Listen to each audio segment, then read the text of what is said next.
ஐயனார் துணை அடுத்த வர எபிசோடில் பார்த்தீங்கன்னா சோழன் நல்லபடியாக சேரனை கண்டுபிடிச்சி வீட்டுக்கு கூட்டிகிட்டு வந்துடுவாங்க. வீட்டுக்கு கூட்டிகிட்டு வந்ததுக்கப்புறம் எல்லாருமே சேரனை கேள்வி மேலே கேள்வி கேட்பாங்க. எங்களை விட்டுட்டு போக எப்படி மனசாட்சி வந்துச்சு உங்களுக்கு? நாங்களாம் பாவம்னு உங்களுக்கு தோணலையா அப்படின்னு சொல்லிட்டு எல்லாருமே கேள்வி கேட்குறாங்க. அதுக்கப்புறம் சேரனோட அப்பா பார்த்தீங்க அப்படின்னா அங்கே வந்து சேரனை வந்து ஒரு அறை விட்டுருவாங்க.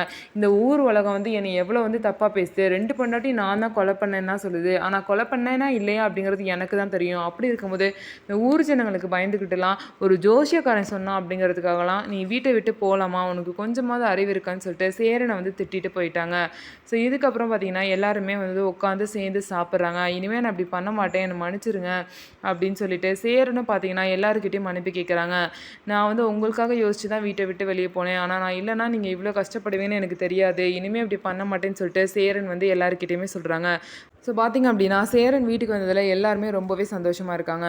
இதுக்கப்புறம் நம்ம வீடியோ உங்களுக்கு பிடிச்சிருந்தா நம்ம வீடியோவை லைக் பண்ணிக்கோங்க. மறக்காமல் நம்மளோட சேனலை சப்ஸ்கிரைப் பண்ணிவிட்டு பாருங்கள்.